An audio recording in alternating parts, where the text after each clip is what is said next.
Zdravo svima, ja sam Erua, Francuz koji živi u Srbiji. I sada su predsjednički izbori u Francuskoj i ja ću da vam pomognem da sav ovaj haos bude jasnije za vas. Prvi krug je bio 10. aprila, a drugi krug bit će nedjelju 24. aprila. Pojedno stavit ću, znači ne očekujte ništa veoma detaljno. Probat ću da budem objektivan. Svakako ne mogu baš da ih kritikujem, zato što jedan ili jedna bit će moja gazda. I u tajnoj službi u obrazovanju mi smo apolitični, uvek. Predsjednički izbori su najveći politički događaj u Francuskoj. To je malo kao naš Super Bowl. Postoje favoriti, outsideri, drevne legende i what the fuck kandidati. Čak i ako Francuzi u poređenju sa Srbima vole politiku, mnogo ljudi ne izraze na glasanje za druge izbore. Za parlament, gradonačelnik, Evropu. Ali Francuzi dosta prate predsjedničke izbore. Zato što su smešni, zato što se organizuju vatrene rasprave. Vous êtes un raciste, vous avez été condamné pour ça. Vous êtes un homme qui professait une vision de la virilité extrêmement curieuse, extrêmement violente. Punchline. Ce soir, je ne suis pas le Premier ministre et vous n'êtes pas le Président de la République. Nous sommes deux candidats à égalité et qui se soumettent au jugement des Français, seul qui compte. Vous me permettrez donc de vous appeler Monsieur Mitterrand. Mais vous avez tout à fait raison, Monsieur le Premier ministre. Remixi. Proposé comme d'habitude, c'est de la poudre de perlimpinpin. Perlimpinpin. Perlimpinpin. Perlimpinpin. Čak i hologrami sad.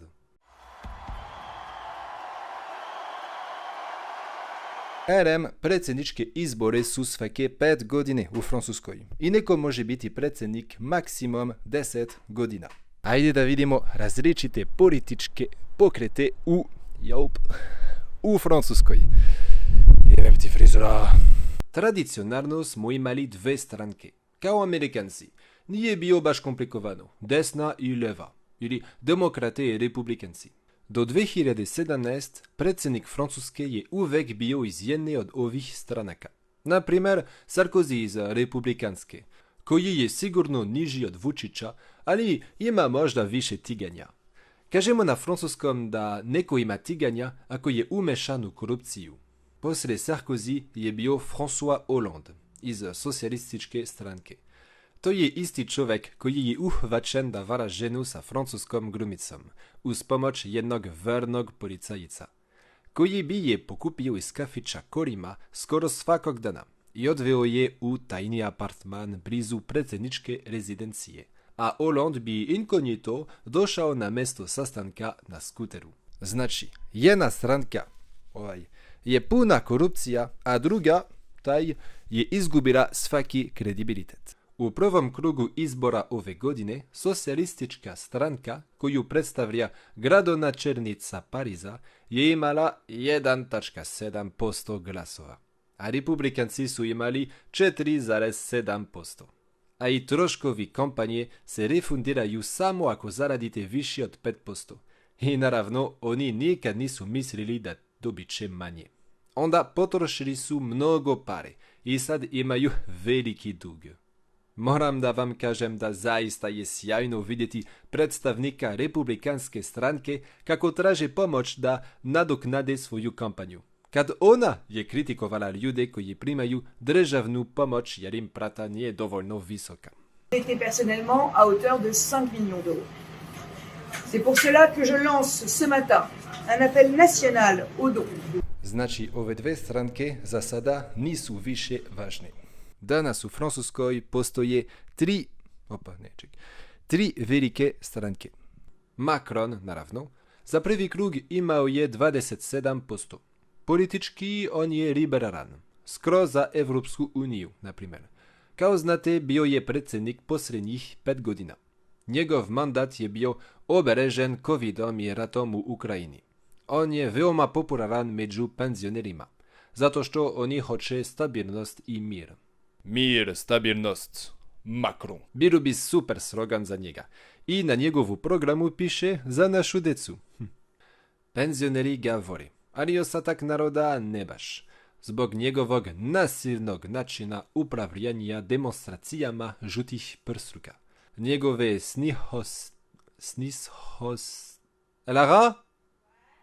snishodljivosti? Jao. Njegove Snishodljivosti. hvala. Afere Benara, afere McKinsey i zato što želi da poveća starosnu granicu za penzionisanje i tako dalje. Marine Le Pen imala je 23%. Politički ona pripada ekstremnoj desnici. Naprimjer, ona hoće da zabrani hijab na ulici. Ali kad se tiče ekonomija, ona je možda više socijalistički okrenuta i želi da pomogne najsiromašnijima i selu. Možda ste primijetili da ne vidimo njeno prezime na posterima, Le Pen. To je zato što njeno prezime asocira na rasizam, zbog njenog tate, Jean-Marie Le Pen, koji je poznat po svojim kontroverznim stavovima. Je crois à l'inégalité des races, oui, bien sûr. C'est évident. Ali dobro, Marine nije kao njen tata, naravno, ali ipak je veoma kontroverzna. Malo kao burek sa sirom. Dosta ljudi misle da je to strašno. Posebno je popularna kod radnika i ljudi sa sela. Nikad nije bila predsjednica, ali bila je u Europskom parlamentu i vjerovatno je proneverila evropski novac. Što je smešno kada znate da je ona protiv Evropske unije. Mélenchon imao je 22%. Politički on pripada ekstremnoj levici i ekologiji. Kao Marine Le Pen on je baš kontroverzan, zato što je htio da napusti Evropsku uniju i zato što ima često napade besa. La République, c'est moi! Sad ne hoće više da napusti Evropsku uniju. On je socijalist kad se tiče ekonomija i liberalan kad se tiče ljudska prava. Veoma je popularan među mladima stanovnicima gradova i na ostrovima. Mélenchon, Le Pen i Macron su tri glavna kandidata, ali samo dva mogu ići za drugi krug. Znači, sljedeći francuski predsjednik bit će ili Macron ili Marine Le Pen. Za prvi krug imali smo ukupno 12 kandidata. Naprimjer, bilo je Zemmour, ultranacionalist. Naprimjer, želi da roditelji mogu da daju samo katolička imena. Exactement. Vous voudriez donc que je m'appelle comment? Corinne, ça vous irait très bien. On je pomogao Le Pen da deluje neutralnije. Ima i Jean Lassalle, cool lik. On je pastir i političar. Mesdames et messieurs les députés, le Premier ministre vient... Monsieur, s'il vous plaît, vous pouvez vous asseoir et ne pas chanter dans cet hémicycle. Asseyez-vous. Ima Poutou, antikapitalist, Fabien Roussel, komunist, Yannick Jadot, ekolog i tako dalje.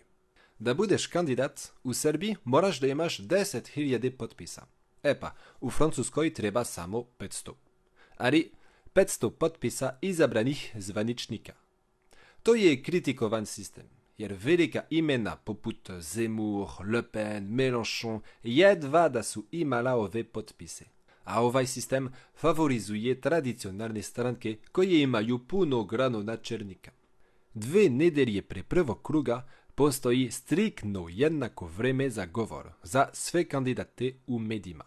Ne samo za govor u stvari. Naprimjer, ako televizijski kanal govori 5 minuta o nekom kandidatu, morat će to da uradi za sve ostali. Sad, ajde da vidimo ko će vjerovatno da pobedi. Kao što sam rekao pre, Macron i Le Pen su u drugom krugu. Imali su debatu u sredu, ali nije bila baš zanimljiva. Prema anketama, Macron bi trebalo da pobedi. Čak i ako je prilično nepopularan, sad je poseban kontekst sa ratom u Ukrajini. Ljudi ne žele promjenu, posebno stare ljude. Mir, stabilnost, Macron. I kao što smo vidjeli, Le Pen je vrlo kontroverzna. Onda većina ljudi koji su glasali za Mélenchon, na primjer, će da glasaju ili za Macron ili neće da glasaju. Ali ipak, ove izbori su mnogo neizvesniji nego pre 5 godina. A Le Pen bi mogla da pobedi, ako bude dosta uzdržanih. I znači ćemo rezultat u nedelju, tačno u 8. Pojavit će se glava pobednika na veoma teatralan način. 4, 3, 2, 1, Nicolas Sarkozy, est élu nouveau président de la République et c'est Emmanuel Macron avec 65.